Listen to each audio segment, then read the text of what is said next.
What is up, YouTube? It's Race Day 2011 here, and today I'm with Diecast Reviews on FaceTime. And hello. He says hi. And today I'm going to show you all the stuff I got today in the mail. Well, actually yesterday. I didn't get this today, but I got a chance to do a video tonight, so okie dokie. So without further ado, I'll show you all the diecasts I got. And if you saw my Twitter, these are 3 iZod IndyCar diecasts, which I am very happy with, to say the least. And the first IndyCar I got in the mail yesterday is Helio Castroneves' 2012 Shell V-Power Chevy for Penske. Now, what do you think of this car? Yeah, I think this is a really cool paint scheme. It's definitely one of my favorite 2012 cars. They didn't do too many cool 164s in my opinion, but it's a pretty cool car. I like it a lot more than the old Team Penske stuff they had going on.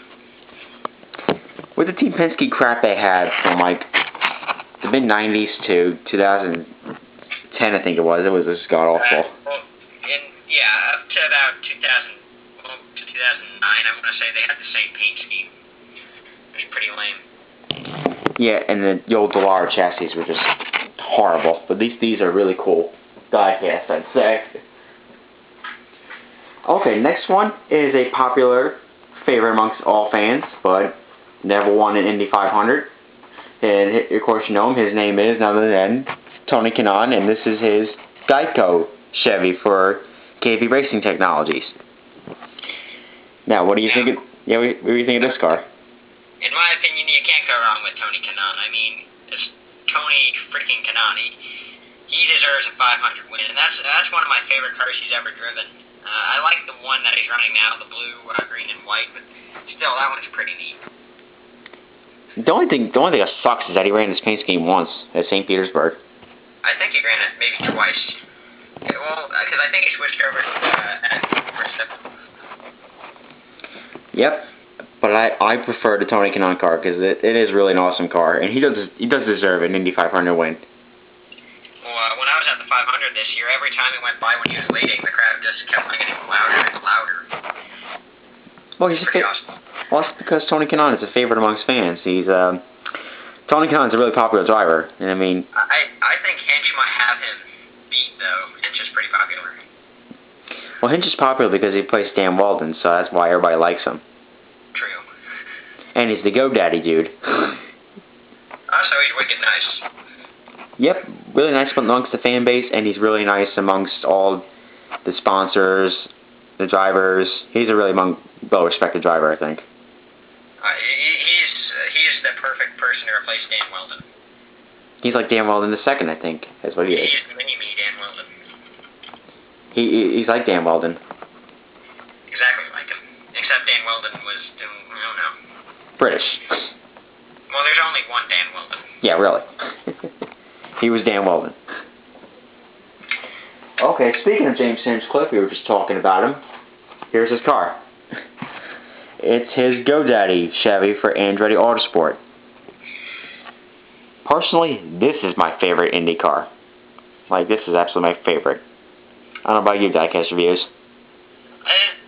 Cather and the Legs is my favorite from this year, probably. But now the only disappointing part about this is, once again, he only ran it up till the Indy 500. I am pretty sure, because they changed just a little bit of the sponsor deal. But no matter what, it's a cool car. The GoDaddy cars have always been cool in my own. It also has a silver note at Andretti Autosport. Yeah, you're kind of breaking up there, but yeah, overall you're just saying like this is a really cool paint scheme despite the fact that this was changed at the Indy 500. Pretty much, yeah. Yeah, but overall this is a really cool paint scheme, and I really do love the new Dallara chassis on this car, especially with the tire guards and the new side plates on them, which I think they look really awesome. They look like the Batmobile. That's the only way I can put it. They look 2012-ish, that's what I'm saying. They look kind of futuristic. Yep, just showing overall the box because these are much different than the regular Lionel boxes.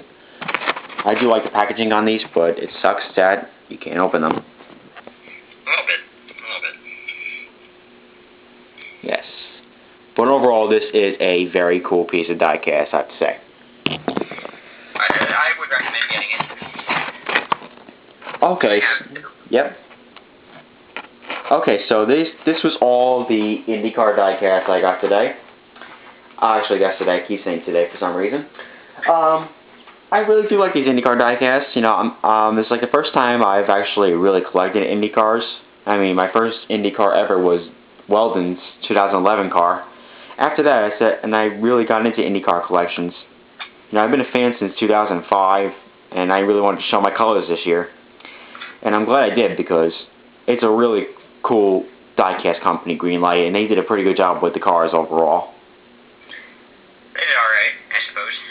For $8. The 164s are perfect, but the 118s are kind of disappointing. So if you're going to get a 118, don't expect to be blown away with it. It's just okay. Yeah, but the 164s, I'm blown away by these, because for $8, I got a pretty good product out of this. Yeah, because they feel like they're mostly metal, and, you know, with the NASCARs, they feel a little bit cheaper, and just a little bit. And also, Lionel tends to screw up a lot. And I have yet to find an error on a IndyCar diecast. Me neither, and I'm very impressed with these IndyCar diecasts. These are really cool. And I'm going to show you an overview of what I got, just in case if you want to see an extra view of them.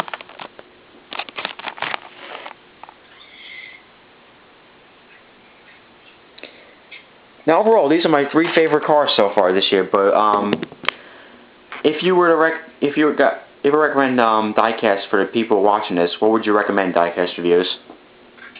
Well, the top 3 IndyCars I would recommend are probably Cadre and Leg, because they switched over to Chevy in Indianapolis, and also it's the only female, but in Indianapolis they switched to Chevy, and they were a Lotus when they made the diecast, so that's pretty neat in my opinion.